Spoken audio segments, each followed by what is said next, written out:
Prenez soin de votre jardin avec Oriange 3 en 1. La nouvelle innovation Solabiol. Insectes, acariens et maladies, un seul produit et c'est fini.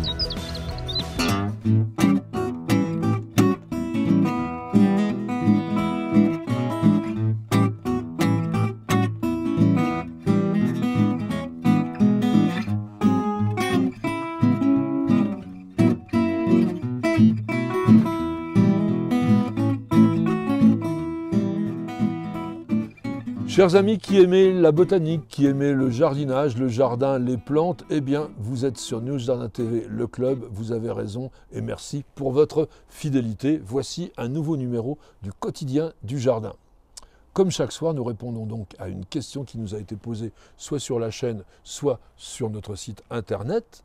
Et c'est Chantal qui nous dit « Ma plante ZZ est tout avachie, comment faire pour lui redonner du tonus ?» Alors d'abord, quelle est la plante ZZ? C'est Zamioculcas zamiifolia, une plante originaire d'Afrique de l'Est, mais qui est tout à fait étonnante, qu'on cultive de plus en plus souvent à la maison parce que ça supporte bien les expositions un peu ombragées, du moins pas trop lumineuses. On ne peut pas se tromper, c'est une plante qui forme une touffe assez imposante, ça peut faire presque 1 mètre de long les feuilles en forme de palme qui portent des folioles ovales, épaisses, luisantes, on dirait un peu des écailles, ça donne un aspect totalement préhistorique à cette plante et c'est son côté architectural assez sympa. Dans la nature, on va la rencontrer au Kenya, en Tanzanie, même au nord-est de l'Afrique du Sud. Et si je disais que c'est une bonne plante d'intérieur, oui, mais à condition de ne pas trop l'arroser.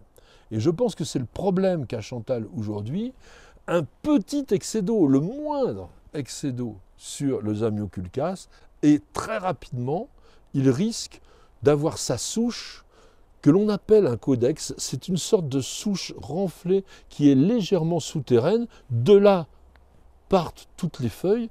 S'il y a trop d'eau, ça pourrit très très vite. Et du coup, à la base, au niveau du collet de chaque tige, ce n'est pas des vraies tiges, c'est des feuilles directement, mais ça va pourrir. Donc attention, pas trop d'arrosage. En cette saison automnale, une fois tous les 10-12 jours, ça sera bien suffisant. En période de végétation, si vous voulez obtenir une croissance, vous allez l'arroser environ 1 fois par semaine. Et si vous arrivez à le conserver dans une pièce relativement fraîche, entre 15 et 18 degrés, vous pouvez réduire même l'arrosage durant l'hiver autour d'1 fois tous les 15 jours maximum. Et c'est là le secret. Un sol, un substrat très drainant. On va mélanger de la terre sableuse avec un terreau qui soit très souple et puis de la pouzzolane de façon à obtenir ce drainage qui est absolument nécessaire à la survie du Zamioculcas. Et un petit conseil, ajoutez à votre substrat un peu de charbon de bois qui va éviter la formation fréquente malheureusement de la pourriture dont on parlait précédemment. Merci de nous avoir suivis, j'espère que ce petit intermède jardinier vous aura fait plaisir et vous aura appris des choses qui vous intéressent.